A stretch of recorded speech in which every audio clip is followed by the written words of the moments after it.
Hi guys, I'm Luke and I'm going to be taking you through Module 2. Module 2 is all about UAS airspace operating principles. Now, if you've not already, make sure you've had a little bit of break after Module 1 before jumping straight into this module. So to start off this module, we introduce airspace operating principles. So the airspace that you're going to be operating in, it's a full 3D environment. So it's not so much like driving a car, it is different. You're fully encompassed in airspace. That means we have things above us, things below us, things to the sides of us. We are fully surrounded with that. And as you already know from sitting through Module 1, we have lots of different rules and regulations, and we have different aircraft and different pilots up in airspace. And we also have airports, flight lanes, and airways to be made aware of. And if you don't already know, it will start to become apparent we are focused on a safety culture. So, your responsibilities as a pilot, firstly, are to operate safely. You need to be aware of the airspace classification you're flying in and likely other air users present. Airspace classification, I'm going to introduce that to you very shortly. However, if you're flying near a heliport, for example, or a military airbase, you can expect to see helicopters or military aircraft. You need to make sure that your UAS is airworthy, so ensure that it's fit to fly. It's not going to crash, not going to fall out of the sky, or permit any accidents or incidents. You need to assess and understand the risks, and you need to be accountable for any actions and decisions. So if you spot something and you think that's quite a high risk, but I'm going to go ahead and do it anyway, you need to be accountable for the decision to go ahead and do that. We also need to know that airspace is controlled nationally. Each state has the right to control its own airspace, and we have something called the Chicago Convention. So the Chicago Convention is basically the rules of air. Now, those rules of air were put into place to avoid collisions. So, what we're going to look at now is flight information regions. So the UK has 3 flight information regions. As we can see, we have London here, we have Scottish here, and we also have Shanwick, which is over the North Atlantic. These 3 are controlled by NATS, and NATS stands for National Air Traffic Service. So again, we have London, Scottish, and Shanwick. The 2 which cover the UK is London and Scottish. So what we're going to look at introducing now is airspace classification. So we have 2 classes of airspace. Firstly, we have controlled airspace, and secondly, we have uncontrolled. And each of those have different classes. So controlled airspace, we have classes A to F, which are controlled by, again, NATS, so the National Air Traffic Service. High-level international flights will be controlled by ATMs. Lower-level flying and domestic flying will be through ATCs. And these ATMs and ATCs will issue instructions. Now, manned aviation pilots are expected to comply with these instructions, and you as a UAS pilot are also expected to comply to an equivalent level. So if you ever find yourself talking to an ATC, you will be expected to comply to the same levels as manned aviation. Our second being uncontrolled airspace, that class is Class G. And in Class G airspace, aircraft may fly when and where they like, subject to a simple set of simple rules. So the way I remember this is firstly, Class G, it's good, it's uncontrolled. That's how I remember that one. And the controlled class of airspace, which you might find yourself operating in, is Class D. So we normally operate in Class G, which is good, it's uncontrolled, but also a Class D airspace, which is controlled. Now, this next video that I'm going to pop on for you, it's just highlighting how busy it is up there, what we have going on in the UK, in UK airspace, and it highlights different flight lanes and those flight information regions as well.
So what we're going to move on to next is showing you where we find those classes of airspace. So as we can see from this, we have our flight restriction zone here, and we have an additional volume of airspace which goes around the side. Now this volume of airspace is something called a CTR, and I'm going to tell you what that is in a little bit more detail in just the next slide. And as we can see, inside of this volume of airspace, we would find Class D airspace. Now, on the outside of all these flight lanes or airways and the controlled class of airspace, we have uncontrolled airspace here. And that's where you'd find uncontrolled airspace, so outside of any flight restriction zones or CTRs. So a CTR. Now, a CTR is a controlled traffic region. It's a controlled zone. It's a volume of controlled airspace, normally around an airport, which extends from the surface to a specified upper limit. And these are there to protect air traffic operating to and from that airport. They can be any size and any shape, and the operating height varies. And these are typically Class D.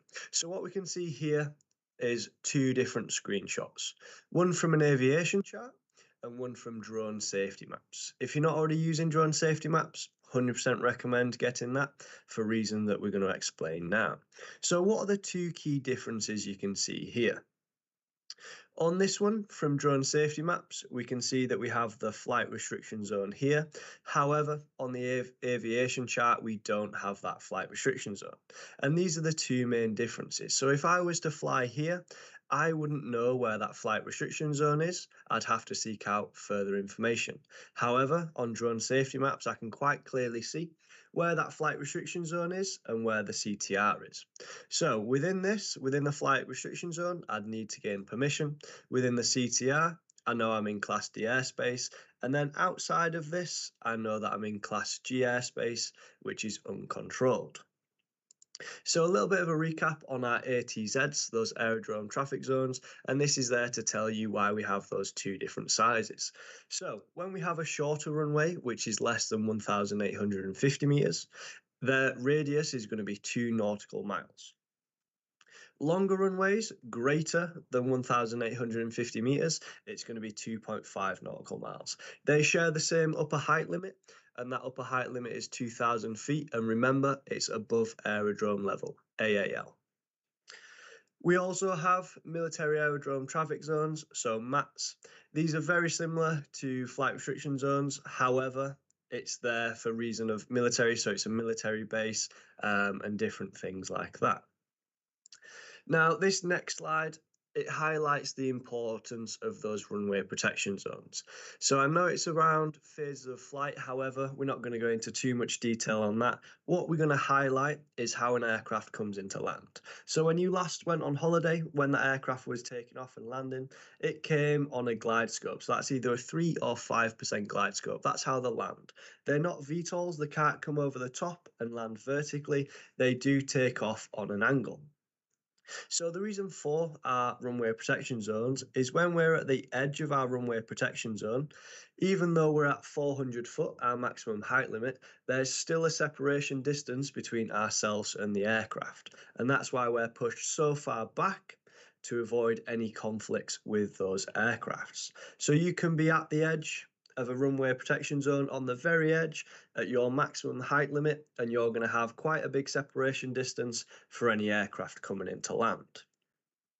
We're also going to have different air users. So we could have gliding sites, parachuting sites, heliports, microlight sites. There's lots of different things that use airspace. Now, we will cover this more in Module 5. However, if you're using an aviation chart or something to seek out this information, you need to understand the legend for that. However, Drone Safety Maps, the great thing about that is you can just click on it and it will tell you what that is. So we're going to move on now to types of reserved airspace.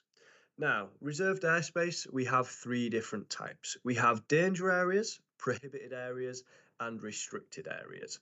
Danger areas can be things like military live firing ranges.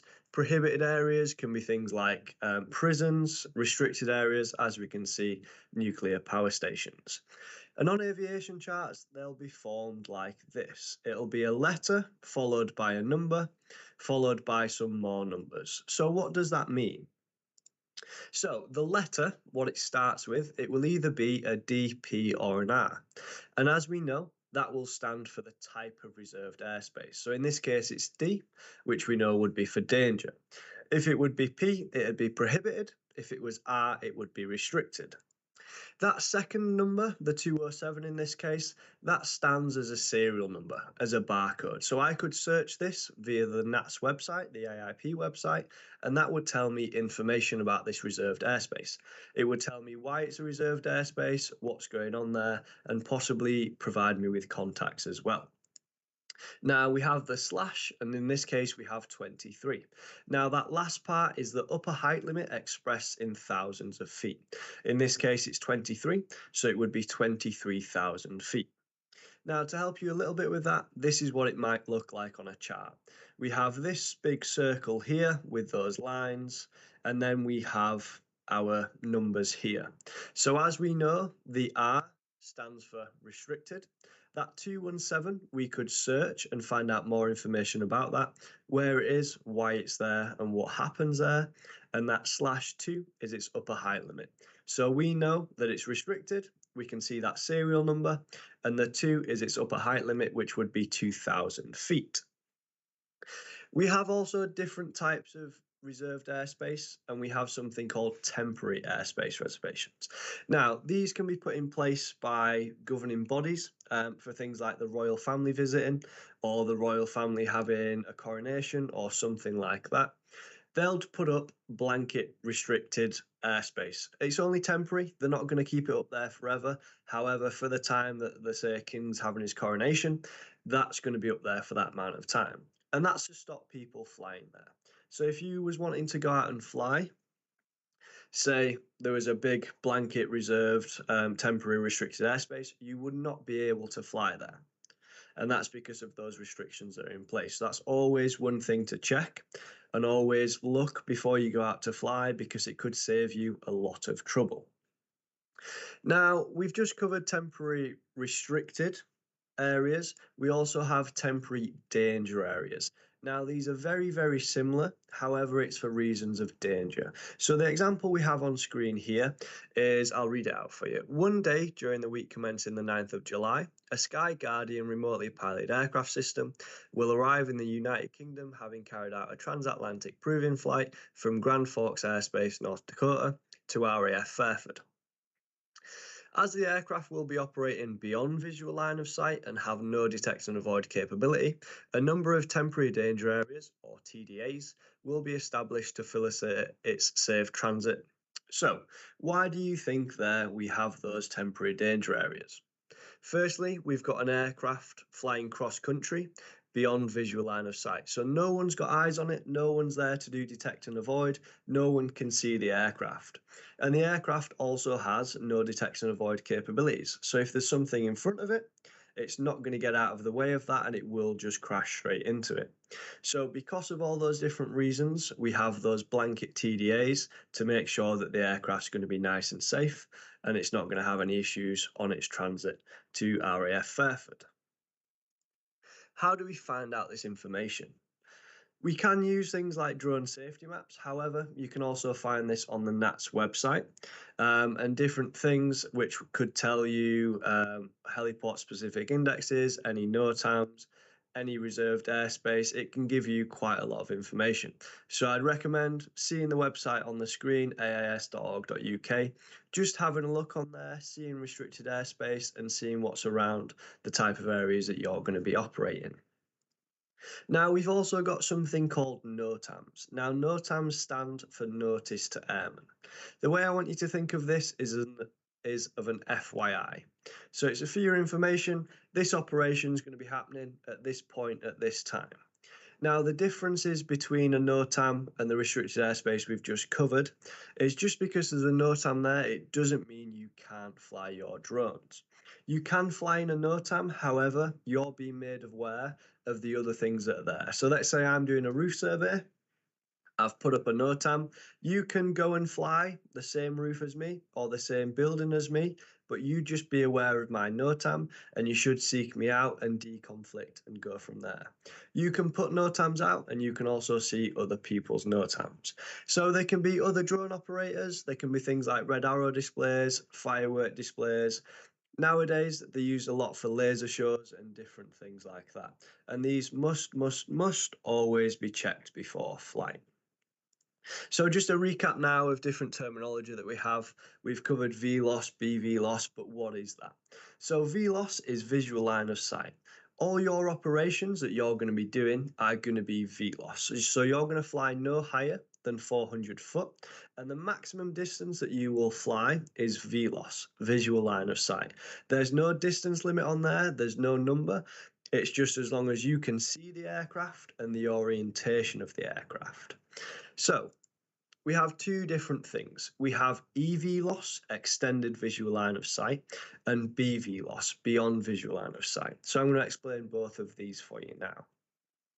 Just so you know, I know I'm introducing these for you, but these do require an OSC, an operating safety case for this. So just because I've told you about it, doesn't mean you're going to have permission to do that. These do take further permissions in case of that OSC.